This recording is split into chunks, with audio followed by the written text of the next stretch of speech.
Respublika ixtisoslashtirilgan onkologiya va radiologiya ilmiy amaliy tibbiyot markazi Samarqand filiali endoskopiya bo'limi zamonaviy tibbiyot yutuqlarini amaliyotga tatbiq etib, onkologik kasalliklarni erta aniqlash va samarali davolashda muhim o'rin tutadi. Bugungi kunda endoskopiya bo'limi yuqori aniqlikka ega zamonaviy tibbiy uskunalar bilan jihozlangan bo'lib, oshqozon ichak trakti, nafas yo'llari hamda boshqa ichki a'zolarni invaziv bo'lmagan usullar orqali tekshirish imkonini bermoqda. Bu esa kasalliklarni ilk bosqichda aniqlash, xavfli o'smalarni o'z vaqtida tashxislash va davolash samaradorligini oshirishga xizmat qiladi.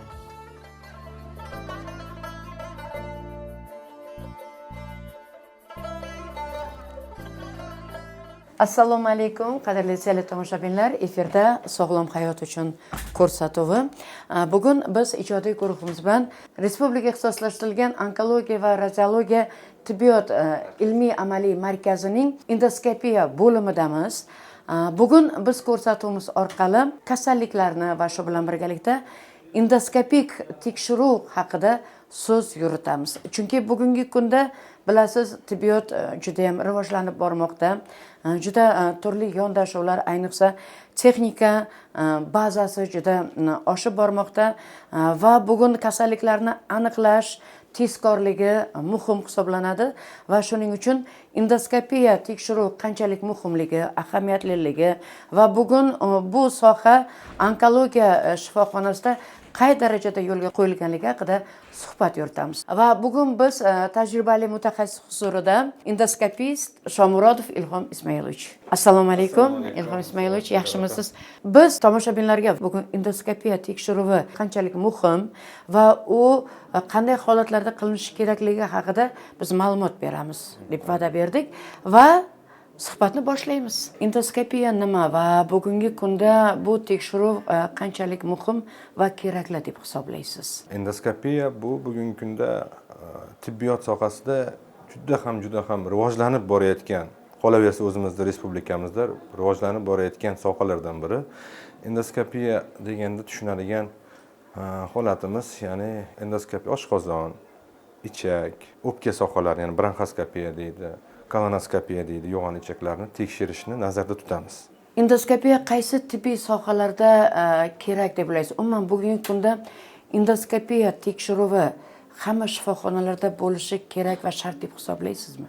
Endoskopiya sohasi albatta bugun juda ham kerak, chunki endoskopiya orqali ko'plab kasalliklarni, ya'ni saraton oldi kasalliklarni oldini olishimiz mumkin va buni vaqtida davolash uchun endoskopiya juda katta rol o'ynaydi. Bugungi kunda eng ko'p uchraydigan oshqozon ichak traktidagi eng ko'p uchraydigan kasalliklar bu oshqozon saratoni ko'p uchramoqda, chunki bu ham kasalligini o'z vaqtida bildirmaydigan kasalliklar turiga kiradi va bemorlarimiz tarafdan ham o'z vaqtida shifokorga murojaat qilmasligi sababi katta rol o'ynaydi.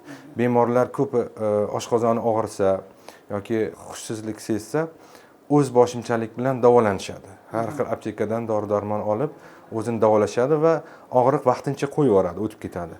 Lekin kasallik to'xtamaydi, kasallik rivojlanib davom etaveradi va kechki bosqichlarda bemorlar bizlarga murojaat etadi. Afsuski, ana shunday. Keyin bizlar endoskopiya qilib ko'rganimizda esa oshqozon yoki boshqa organlarda o'sha saraton kasalligi aniqlanadi. Endoskopiya tekshiruvi xalq bu og'riqli tekshiruv deb hisoblaydi, shunaqa o'ylab qolgan. Aslida unaqa og'riqli tekshiruv emas, og'ir tekshiruv emas. Bu oddiygina bir ozgina yoqimsiz bo'lishi mumkin. Endoskopiyaga tayyorgarlik esa bemor bir kun oldin yengil ovqatlanish kerak bo'lsa, kechqurunga esa ovqatlanmasa ham yaxshi bo'lardi va ertasi kuni ertalabdan tekshiruvga keladi. Tekshiruvda bizlar oshqozondan oldin esa qizil o'ngach, oshqozon va 12 barmoq ichakni tekshiramiz. Qolaversa kolonoskopik tekshiruvlarimiz ham bor.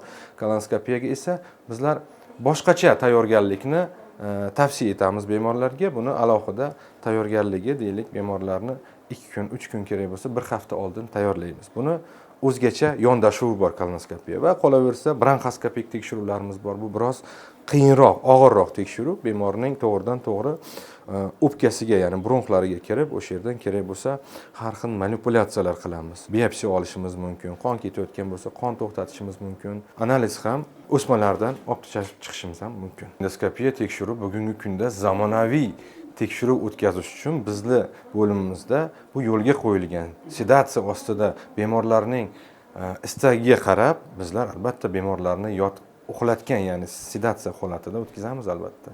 Endoskopiyaning ehtimoliy xavfli, xatarli tomonlari bormi? Endoskopik tekshiruv vaqtida agar deb nazarda olsak, endoskopik tekshiruv vaqtida asosiy xavflardan biri deylik, o'sma kasalliklariga yondashadigan bo'lsak, Teginib qo'yish mumkin. tegingandan keyin to'xtamaydigan qon ketishi mumkin. To'xtatib bo'lmaydigan holatlar ham bo'ladi. Yoki o'sha o'smadan perforatsiya deydi, teshilishi mumkin.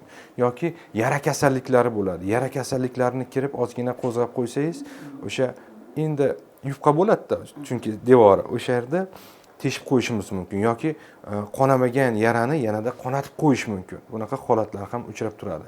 Yoki deylik o'sha qaysidir o'sma holatini ko'rdik, o'smadan biopsiya olish jarayonida qon ketish, profuzniy deydi, qon ketishi mumkin. Hattoki shunaqa holatlar ham bo'lganki, o'smadan qon ketish jarayonida to'xtata olmagan holatlar ham uchragan bizda. Agar shunday bo'layotgan bo'lsa, qaysi holatlarda xavf bo'lishi mumkin va bemor qachon murojaat qilishi kerak shifokorga? Asosan bemorlarni o'shanaqa yuqorida aytib o'tgan og'ir holatlarda qon ketish yoki qon ketishga shubha bo'lganda bizlar bemorlarni kuzatamiz. Iloji boricha shifoxonada olib qolib, 1 kun, kerak bo'lsa 2 kun to'liq yaxshi bo'lguncha o'zimiz nazoratimiz ostida bo'ladi. Undan keyin ishonch hosil qilganimizdan so'ng hammasi yaxshi ekanligiga keyin javob beramiz uyga. Rentgen, ultratovush tekshiruvlarini bilamiz. Endoskopiya tekshiruvi u tekshiruvlardan nimasi bilan farq qiladi? Farqi juda katta, chunki ultratovush yoki rentgen bu tashqi tomondan ko'radi. Biz esa endo degani ichkaridan kirib, har bir organni, deylik, oshqozon yoki yo'g'on ichak, qolaversa o'pka, boshqa sohalarni biz ichini ko'ramiz, shilliq qavatini ko'ramiz va o'sha shilliq qavatini ichidagi bo'layotgan o'zgarish jarayonlarini biz kuzatib, aniq real holatda, bugungi hozirgi holatda deylik, real voqealarga o'sha vaqtda ko'rib, aniqlab, tashxis qo'yib beramiz. Mana shu endoskopiya tekshiruv natijalariga qancha vaqt talab qilinadi? U qancha vaqtda chiqadi javobi?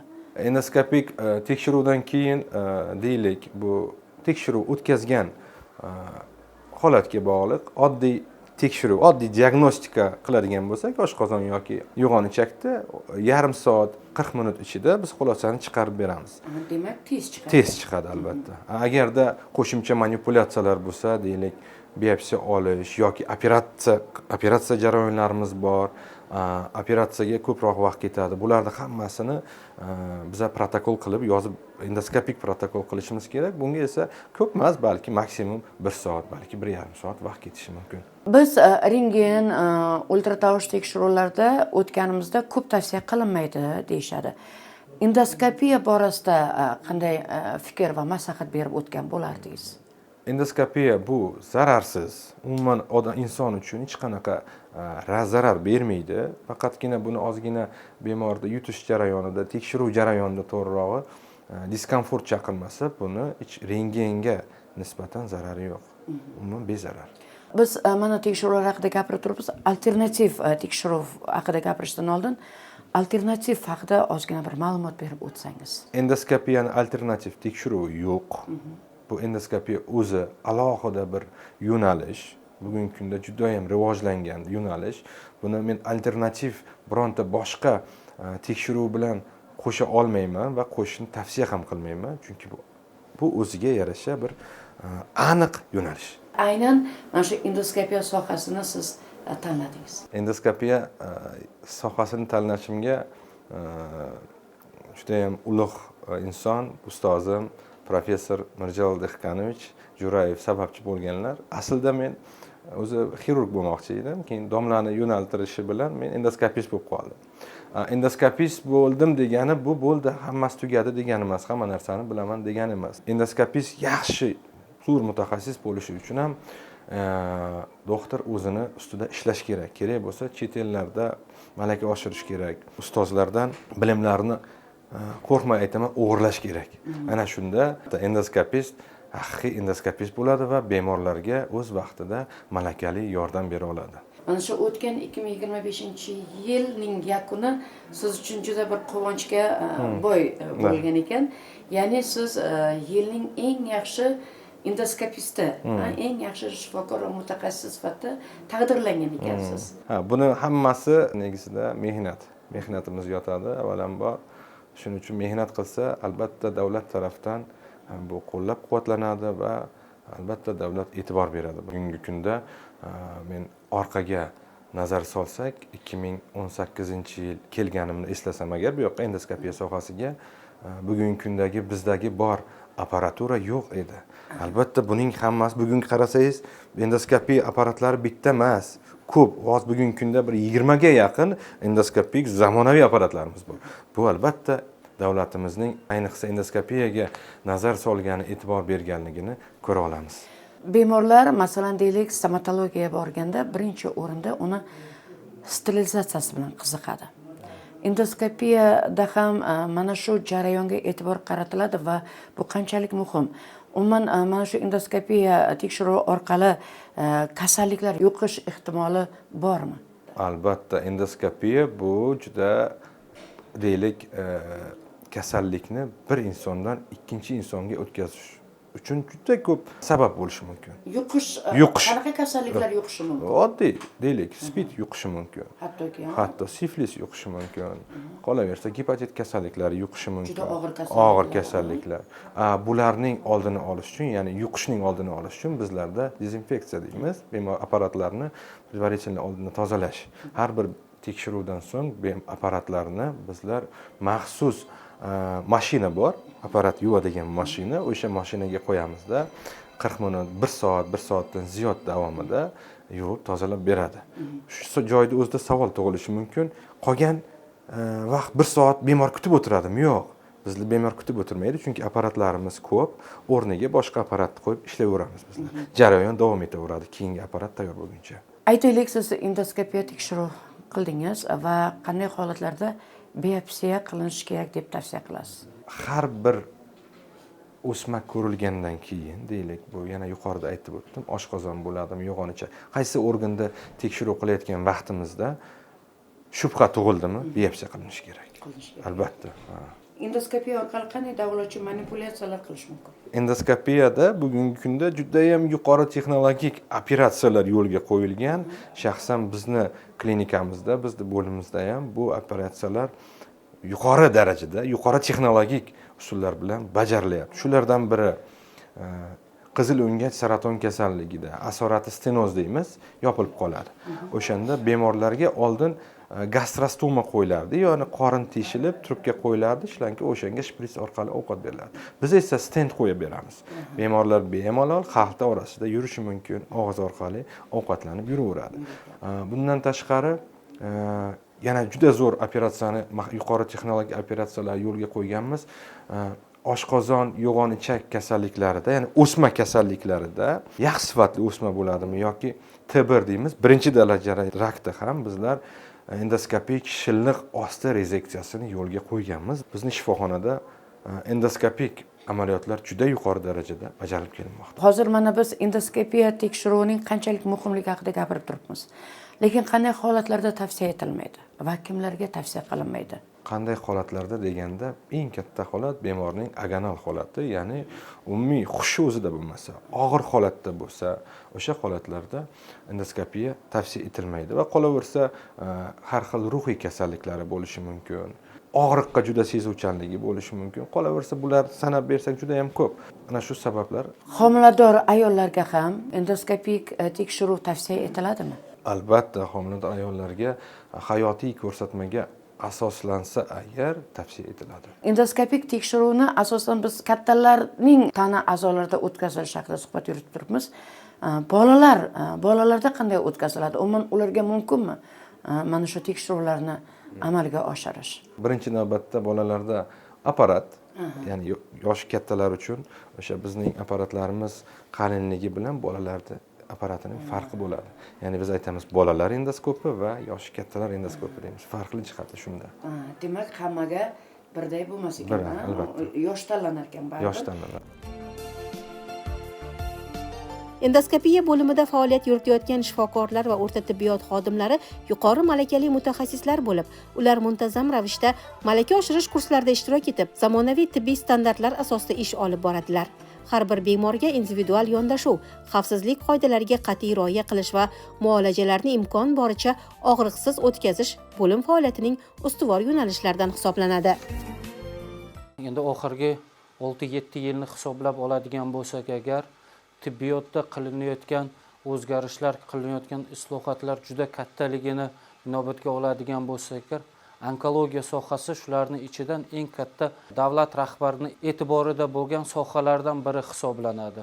Bugungi kunda onkologiya sohasini og'ir kasalliklari va ushbu kasalliklarni davolashda asosiy kriteriyalardan biri bo'lgan bu erta bosqichlarda aniqlashni yo'lga qo'yish va bemorlarga sifatli davo muolajalarni o'tkazish uchun davlat tomonidan juda katta e'tibor berilyapti. Shu 24-yillarni hisobga oladigan bo'lsak agar, davlatimiz tomonidan onkologiya sohasini rivojlantirish, tashkilotlarni moddiy texnik bazasini takomillashtirishga qilgan sayr harakatlar evaziga bugungi kunda Samarqand filiali 90% ga material texnik bazasi yangilandi. Bugungi kunda ushbu tashkilotda diagnostika, onkologiya kasalliklarini diagnostika qilish uchun 100% asbob-uskunalar bilan, zamonaviy asbob-uskunalar bilan ushbu tashkilot ta'minlangan. O'tgan yilgi 25-yilni hisobga oladigan bo'lsak agar, bizlarga 70 mingdan ko'proq O'zbekiston va xorij fuqarolari murojaat qilib, mana shu tashkilotda 17 mingga yaqin kasal yotib davolandi. Bugungi kunda bizlarga berayotgan e'tibor va imkoniyatlar evaziga kasallikning birinchi, ikkinchi bosqichi ko'payyapti. Ushbu bosqichlarda kasallarni kam invaziv yo'l bilan davolash yo'lga qo'yilgan. Ushbu sohalardan biri bu endoskopik yo'l bilan kam invaziv amaliyotlar bilan kasallarni onkopatologiyadan to'liq davolash imkoniyatini beryapti. Bugungi kunda onkologiya sohasining eng dolzarb muammolaridan biri bu ichak saratonlari, oshqozon saratonlari, qizil o'ngachda uchraydigan saraton kasalliklarini erta bosqichlarda butun dunyoda endoskopik yo'l bilan davolandi. Bugungi kunda oxirgi 2 yildan beri ushbu amaliyotlar Samarqand filialida to'liq yo'lga qo'yilgan va bizlarni nafaqat Samarqand viloyati bemorlari, balki respublikaning ko'p viloyatlaridan va qo'shni davlatlardan kelib bizlardan mana shunaqa yuqori sifatli bemorlarga xizmat ko'rsatishga tayyormiz. Nafaqat viloyatimizda, respublikamizda eng zamonaviy endoskopik apparatlar bizning onkologiya markazida bor. Bugungi kunda o'sha davlatimiz tashabbusi bilan kunda eng zamonaviy apparatlar har bir xonada bor endoskopik apparatlar. Bu Pentax apparati eng oxirgi modellari, Fuji film eng oxirgi modellari. Har bitta tekshiruv qancha vaqtni egallaydi? Oddiy oshqozon tekshiruvi o'rtacha 10-15 daqiqa cho'ziladi. Demak, mana shu yerda endoskopik, ya'ni lazer jarayonlari ham bo'lib o'tadi. Operatsiyalar ham, tekshiruvlar ham albatta shu xonada, shu yerda bajaramiz. Bugungi kunda xorijiy davlatlardan ham mutaxassislar taklif qilinyapti. Bizning shifokorlarimiz mana borishyapti. Bugun sizning sohangiz bo'yicha tajriba almashinuvi qaysi davlatlarda bo'lib o'tyapti yo bo'lish rejasi qilinyapti? Bizning shifoxonamizga juda ko'p xorijiy davlatlardan mutaxassislar kelishadi. Bizlar o'z bilimlarimizni almashamiz, birgalikda operatsiyalar qilamiz. Bugungi kunda deylik chet elga malaka oshirish uchun chiqqan davlatlarimizni sanab bersak, bular juda ham ko'p.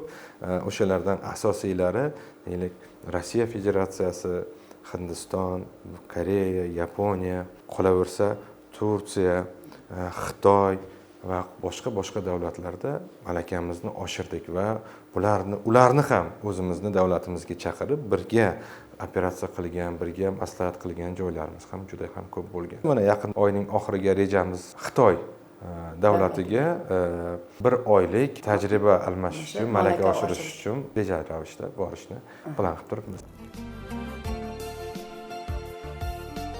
Onkologik kasalliklarni erta bosqichida aniqlanishi bemor hayotini saqlab qolishda hal qiluvchi ahamiyatga ega. Shu bois endoskopiya bo'limi filial tarkibida tashxis va davolash zanjirining muhim bo'g'ini sifatida xizmat qilmoqda.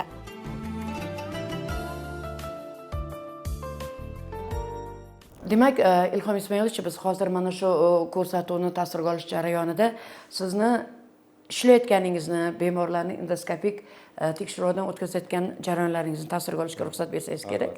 Va bugun sizni tekshiruvingiz natijasida kasalligi aniqlanib, davolanayotgan bemorlaringiz ham bor.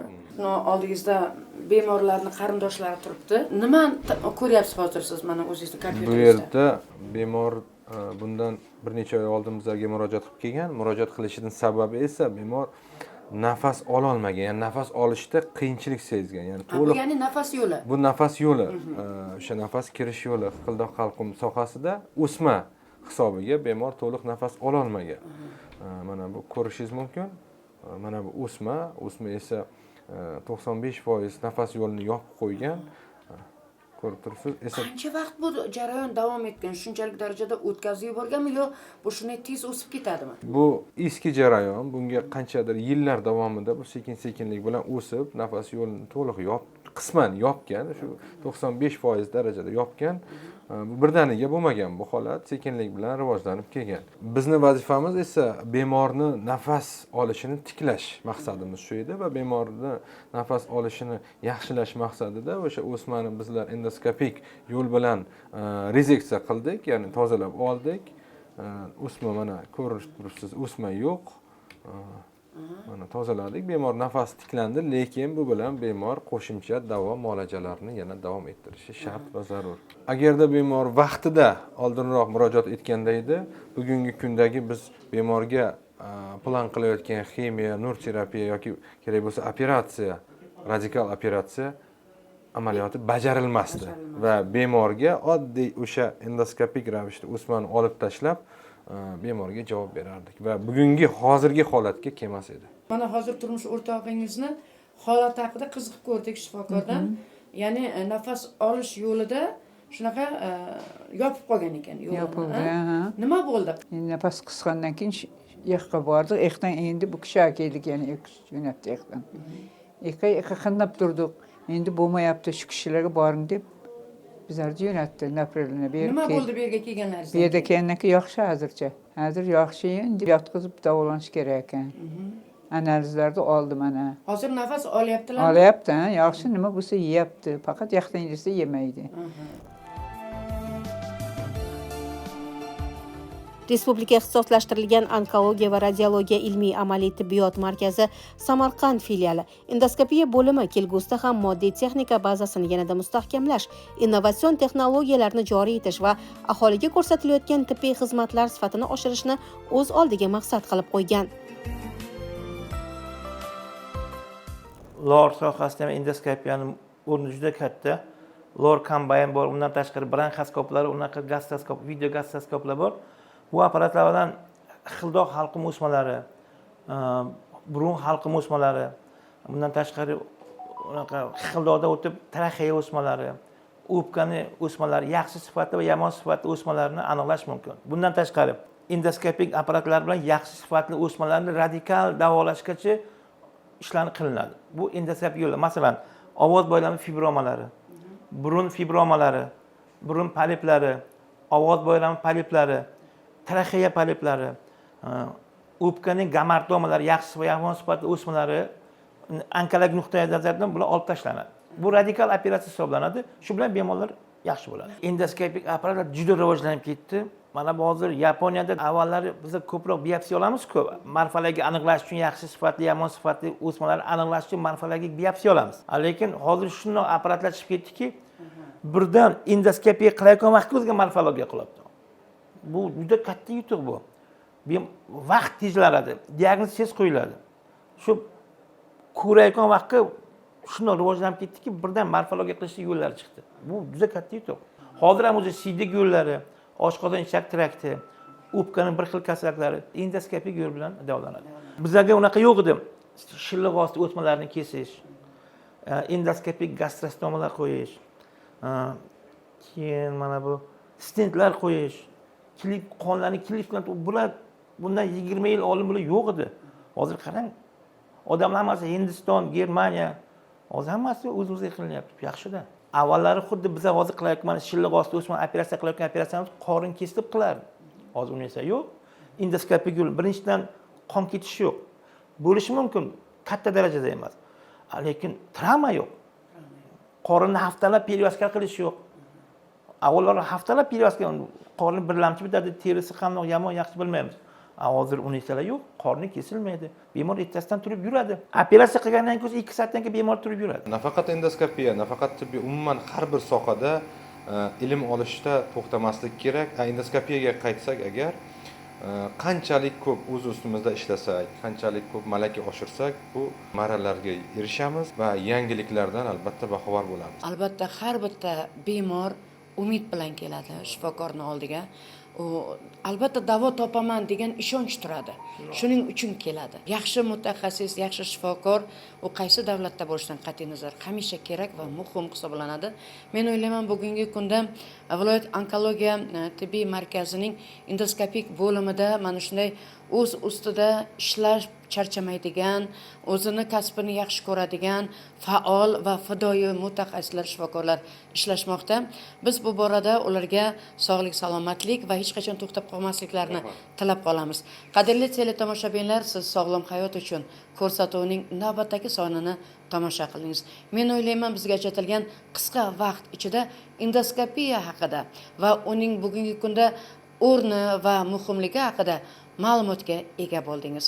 O'zingizni va yaqinlaringizni ehtiyot qiling. Axir salomatlik bu eng kerakli va bebaho ne'mat. E'tiboringiz uchun rahmat.